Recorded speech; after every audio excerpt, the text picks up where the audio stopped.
सच्चिदानंद सदगुरु साईनाथ महाराज की जय। ओम साई राम। मित्रों, आज का ब्लॉग आप सभी हमारे साईं परिवार के लिए विशेष लाभकारी और कल्याणकारी है, क्योंकि आज के ब्लॉग में हम अपने साईं परिवार के लिए साईं बाबा का होली का बहुत ही विशेष और अचूक उपाय लेकर के आए हैं, जो आपके जन्मों जन्म की दुख, दरिद्रता, निर्धनता, गृह बाधा, ग्रह बाधा, दाम्पत्य जीवन की बाधा और घर परिवार का जो आपसी अगर मनमुटाव और गृह कलह चल रहा है तो वह समाप्त करने का सबसे सुंदर और सबसे सुनहरा अवसर है होली का अवसर। क्योंकि साईं बाबा की इस उपाय को मात्र एक चुटकी अबीर और एक चुटकी गुलाल का उपाय है। कोई भी हमारी माताएं, बहनें, बंधु बांधव इस उपाय को बहुत ही इजी तरीके से कर सकते हैं। करना क्या है, कैसे करना, यह सब हम बताएंगे। लेकिन सबसे पहले इस कलयुग में एक चीज आप जान लें कि होली का जो उपाय आप करने जा रहे हैं, होली क्या है? होली का जो प्रतीक है कि असत्य पर सत्य की जीत का यह जो है त्योहार है। और यह त्योहार क्या होता है कि जो भी रंजो गम है वह दिल से मिटाए जाएं, जीवन से मिटाए जाएं। और जिस प्रकार से सतरंगी छटाएं बिखरती हैं इस होली में, उस प्रकार से आपके जीवन में सातों रंग का जो एक आभा है वह बिखरे और आपके जीवन से सभी प्रकार के कष्ट दूर हो। क्योंकि होली बार बार नहीं आती, साल में एक बार आती है। और आप सब जानते होंगे, होली की कथा भी आपको याद होगी कि हिरण्यकश्यपु कैसे प्रहलाद को, अपने पुत्र को मार डालना चाहता था। क्यों? क्योंकि वह प्रभु का नाम ले रहा था। और यहाँ पर एक चीज मैं बताऊं कि प्रहलाद को तो होलिका, उसकी बहन थी, वो ले करके उसमें बैठ गई होली में, जो वहां पे संबंध जोड़ा गया कि उसमें जल जाए प्रहलाद। लेकिन प्रभु की ऐसी कृपा हुई कि प्रहलाद बच गया।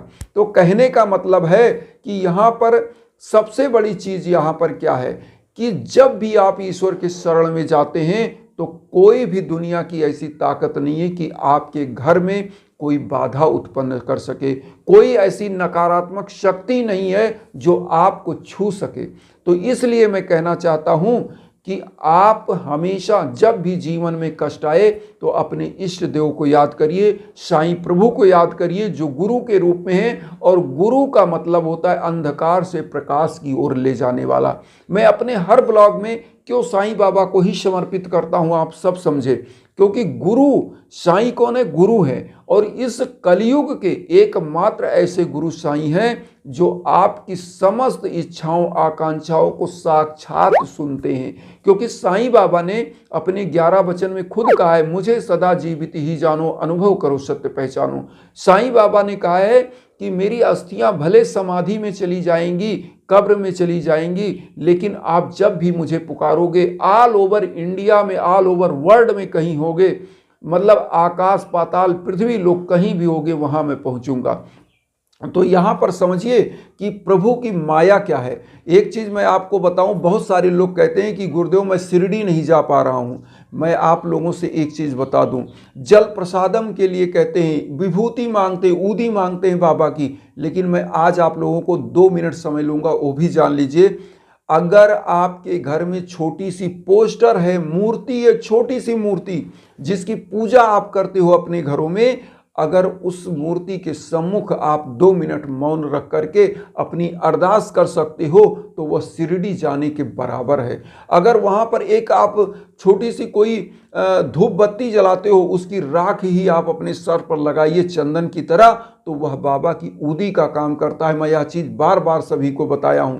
और जल प्रसादम क्या होता है? जो साईं बाबा को शिरडी के मंदिर में उनको नहलाया जाता है और जो जल मिलता है स्वच्छ, वही जल जो है जल प्रसादम होता है। मैं आपको एक चीज और बता दूं, कहीं जाने की जरूरत नहीं है। शिरडी के जल प्रसादम के लिए भी मत परेशान हुई, क्योंकि बाबा ने खुद कहा है, मुझे सदा जीवित ही जानो, अनुभव करो, सत्य पहचानो। तो यहाँ पर करना क्या है, जो छोटी सी मूर्ति आपके घर में है, आप क्या करिए कि बाबा को स्वच्छ जल से, चंदन से, मधु से नहला करके उस जल प्रसादम को लीजिए, उसी का पान करिए और घर में छिड़क दीजिए। वह जल प्रसादम हो जाएगा शिरडी के बराबर। क्योंकि आपकी आस्था, क्योंकि बाबा ने कहा है श्रद्धा और सबरी, तो आपकी आस्था ही सबसे बड़ी बाबा की पूजा है। और यहाँ पर एक चीज अब उपाय हम बताना चाहते हैं। उपाय क्या करना है, बहुत ही इजी उपाय है। एक चुटकी आपको लेना है गुलाल। गुलाल किस कलर का आपको लेना है, रेड कलर का गुलाल लेना है। और अबीर किस कलर का, पीले कलर का। और पीला और जो है गुलाल, लाल कलर का गुलाल आप ले लीजिए। इन गुलाल को सबसे पहले आपको क्या करना है, अबीर लेना है। और यह उपाय करना है होली वाले दिन।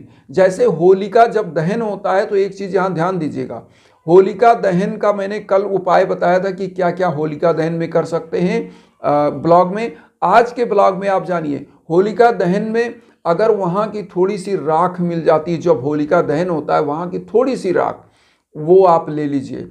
अगर नहीं मिलती है तो कोई टेंशन लेने की जरूरत नहीं कि होलिका दहन की राख नहीं मिली और आप दिक्कत, कोई दिक्कत नहीं। अगर मिल जाती है तो बहुत अच्छा है, बेटर है। नहीं मिलता है तो कोई दिक्कत नहीं। साईं बाबा के सम्मुख आपको बैठना है और साईं बाबा का 11 वचन 11 बार बोलिएगा। मैं एक बार फिर से बोल देना चाहता हूं अपने साईं परिवार के लिए, जो शिरडी में आएगा आपद दूर भगाएगा, चढ़े समाधि की सीढ़ी पर, पैर तले दुख की पीढ़ी पर, त्याग शरीर चला जाऊंगा, भक्त हेतु दौड़ा आऊंगा, मन में रखना दृढ़ विश्वास, करे समाधि पूरी आस, मुझे सदा जीवित ही जानो, अनुभव करो सत्य पहचानो, मेरी शरण आ खाली जाए, हो तो कोई मुझे बताए। जैसा भाव रहा जिस जन का, वैसा रूप हुआ मेरे मन का, भार तुम्हारा मुझ पर होगा, वचन न मेरा झूठा होगा, आ सहायता लो भरपूर, जो मांगा हुआ नहीं है दूर, मुझ में लीन वचन मन काया, उसका ऋण ना कभी चुकाया, धन्य धन्य वह भक्त अनन्य, मेरी शरण तज लेना। या बाबा का 11 वचन 11 बार बोलिएगा। और पहले, सबसे पहले पीला वाला अबीर, जो पीला अबीर आप ले रहे हैं, मार्केट में आपको पीला अबीर मिल जाएगा, वह पीला अबीर आप बाबा के श्री चरणों में उनके मस्तक पर लगाइएगा। और उसके बाद लाल जो आपने गुलाल लिया है, उसको उसी अबीर वाले चंदन पे बाबा के मस्तक पर लगाकर, सेम वही प्रक्रिया आपको क्या करनी है, अपने मस्तक पर धारण करना है। पहले पीला अबीर, फिर लाल गुलाल। ये चीज जब धारण करेंगे, जिस तरह से आप देख रहे होंगे मेरे मस्तक पर लगा हुआ है, सबसे पहले पीला फिर रेड, इसी प्रकार से आपको लगाना है। और लगाने के बाद आपको करना क्या है, जो उस 2 चुटकी अबीर में से और गुलाल में से बचे, थोड़ा सा अपने सभी इष्ट देवों को होली की तरह आप जो है छिड़क दीजिए सभी इष्ट देवों पर। प्रथम पूज्य आपके जो देव हों उनको, और वैसे गुरु के रूप में प्रथम पूज्य तो साईं है ही, उनको करिए। और उसके बाद सभी देवताओं पर यह अबीर छिड़किए। पूरे घर में हर कोने में थोड़ा थोड़ा गिरा दीजिए, मतलब चुटकी के क्या कह सकते हैं कि थोड़ा सा, मतलब नैनो क्या कहते हैं, पार्टिकल के बराबर अगर थोड़ा सा भी आपके घर में अबीर गिर जाता है तो कोने कोने में यह चीज थोड़ा सा गिरा दें। 2 चुटकी का मतलब होता है कि थोड़ा थोड़ा अबीर होना चाहिए, एक एक चिम्मच। इतना अबीर तो आप ले ही सकते हैं। इस अबीर को लीजिए और कोने कोने में गिरा दीजिए। जब आप कोने कोने में गिरा देते हैं तो आपके घर की नकारात्मक ऊर्जा दूर खत्म हो जाती है। और नकारात्मक ऊर्जा जब खत्म हो जाती है तो सकारात्मक ऊर्जा आपके घर में अपने आप वास करने लगती है।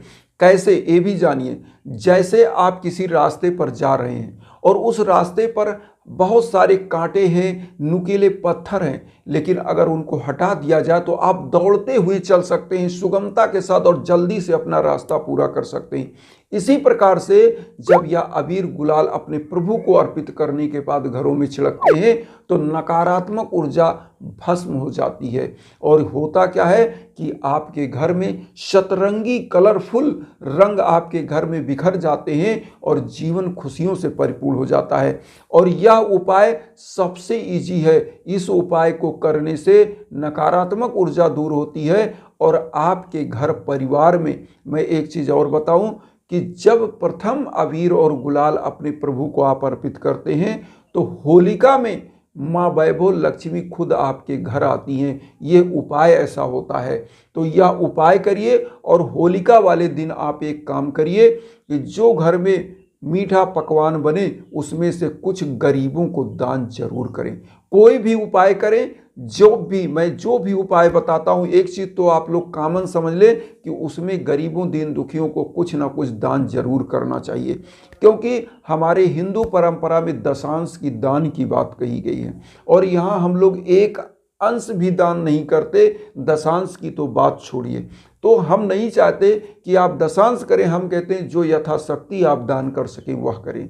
तो ये करिए। और एक चीज़ और हम बताएंगे कि जब भी जीवन में भीषण कष्ट आए, बाधाएं आए, तो यज्ञ याजन हवन के लिए जरूर आप इंस्टाग्राम पर संपर्क करें, क्योंकि जब भी भीषण बाधा आती है, आपका कोई कार्य नहीं बनता है, तो छोटे छोटे उपाय तो आप करते रहें, लेकिन यज्ञ याजन इसलिए होना चाहिए, जीवन में एक बार जरूर होना चाहिए, ऐसी मान्यता है। हमारे साईं ने, जो आपका सब लोग वहाँ गए होंगे शिरडी ने, जो भी नहीं गया होगा वो भी जानता होगा, जो ऊदी हम लोग लाते हैं वो क्या है, वह बाबा की धूनी है। एक प्रकार का हवन कुंड है जो लगातार प्रज्वलित है, पूरे सृष्टि को ऊर्जा दे रहा है। इसी प्रकार से जब आपके नाम पर संकल्प होकर आपके गोत्र पर हवन होता है और कोई भी दिक्कत आपके जीवन में होती है, तो वह समाप्त हो जाती है और आपके जीवन की समस्त बाधाएं समाप्त होने के बाद आपका रास्ता सुगम हो जाता है। चाहे वह दाम्पत्य जीवन की बाधा हो, चाहे संतान प्राप्ति की बाधा हो, सब दूर होती है। अगर आपके जॉब प्राप्ति की बाधा है, आपके कैरियर से संबंधित कोई बाधा है, घर परिवार में लड़ाई झगड़ा दिक्कत है, दाम्पत्य जीवन की दिक्कत, तो इसके लिए जरूर यज्ञ याजन होना चाहिए। इसीलिए हम इंस्टाग्राम का लिंक देते हैं, आप वहां आइए, कॉल कर सकते हैं, मैसेज कर सकते हैं, जिस प्रकार से, और हमें हमेशा आपके लिए तत्पर होते हैं। तो इन्हीं भावनाओं के साथ एक चीज़ और कहेंगे कि वसुधैव कुटुंबकम की जो भावना हम लेकर चल रहे हैं, उसमें आप सभी हमारे साईं परिवार चैनल को सब्सक्राइब करके आशीर्वाद दीजिए और उन साईं परिवारों तक वीडियो को जरूर शेयर करिए जो किन्हीं कारणों से कष्ट में, दुख में। इसी भावना के साथ ओम साई राम।